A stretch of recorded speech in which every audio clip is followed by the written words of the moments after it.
Okay, everybody, this is my spoiler review of Men. If you haven't seen the film, go check out my spoiler free review first and then come back to this after you've seen the film. Unless you want spoilers, be my guest. This was directed by Alex Garland and written by Alex Garland, and it's an A24 production. I myself have a love hate relationship with Alex Garland's work. I am a huge fan of Ex Machina, and I was so about Annihilation and so about the show Devs he did. So my expectations were hoping that this would just at least be pretty good, and I was not vibing this film at all. And you see from the first flashback in this film, you can tell from that first scene everything that happened, from her bloody nose, that she was abused, that he was jumping off the building, that this story that you need to know, that you see multiple scenes of between her and her husband, you could have got from one scene. So that frustrated me. I felt like as the movie went on, the flashback scenes weren't adding anything. So that was a big problem I had. And then once you start figuring out what goes on, right, with Rory Kinnear's character in Jeffrey, it just felt silly to me. And I'm down with, having someone play different versions of themselves. But when you have it that you have this, like, silly CGI version of him as a kid that just did not look great to me, that it made me just takes me out of it. And then I don't know about you if I missed it when I went to the bathroom like twice during it, but how did she not even address that the guy had the same face? It was the same guy. Like, it made sense when she saw the naked version of him because it's from a distance. He looks so different. But when she's in the bar, why isn't there acknowledgement of her knowing, like, you're the same guy, or saying anything like that?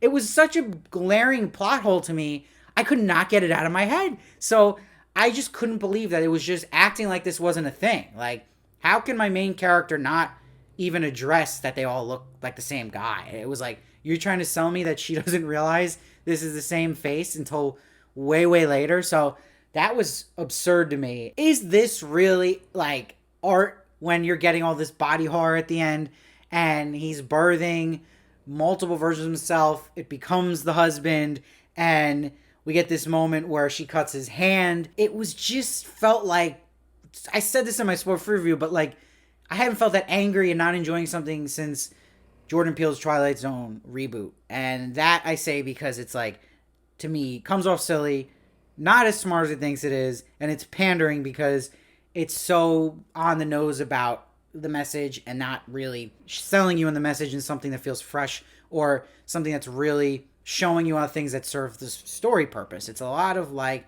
how many ways can we make Rory Kinnear be different and be these different facet of men, but where it didn't feel right was how redundant it was, and how I just wasn't buying the whole situation, and how they really didn't make her character smart, and that she's not right away getting what's happening. It was so bizarre to me. Like, it wasn't working. It wasn't bringing me in and making me immersed into it. So I think what I liked the most was actually the beginning. I liked the feeling of aloneness she had, that we were with her. We had these beautiful shots. But then it was like, oh, this is more Alex Garland when he's doing Annihilation's ending, where you're seeing this figure and you're getting all this creepy choir music the whole movie and holding on a lot of long shots with different imagery, right?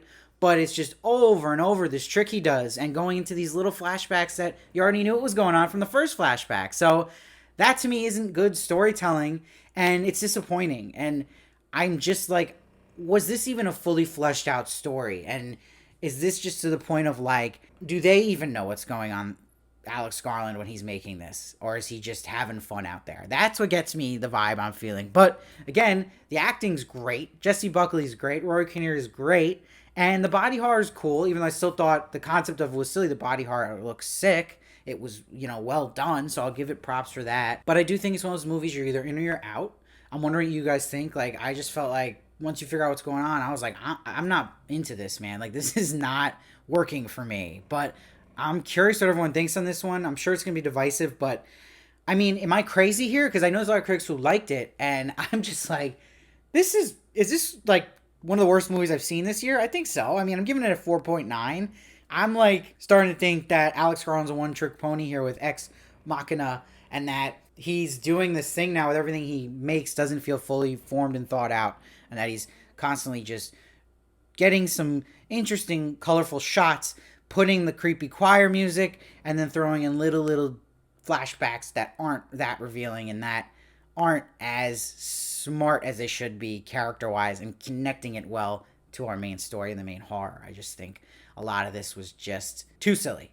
And I think it's a swing and a miss. It reminds me a lot of M. Night Shyamalan, where he has some great films and he has some really not great films. And that's Alex Garland. They swing for the fences, which I appreciate. I respect that. I'm happy he did that. I'm happy he always does that. So props to him for that. But this is a miss to me. I think he just, when you do that, you border with horror. You can go and you take risks. You try to hit a spot that's something we haven't seen before, crazy, creative, but then there's the silly line you can cross to. And I feel like this movie early on jumped into that silly line. But, I mean, look, let me know what you thought. Maybe this really worked for you. If it did, I really want to hear why it did. What sucked you in? What was it feeling? Why do you think I'm wrong if you think I'm wrong? I want to hear that. And if you agree with me, I'd love to hear why you didn't like it. And, maybe you're in the middle about. But, again, please comment. I'd love to hear your thoughts on this. I'm sure it's going to be a very, very polarizing film. Please follow me at Steve Varley Show on Twitter, Instagram, and TikTok for more of me. And I'll see you next time.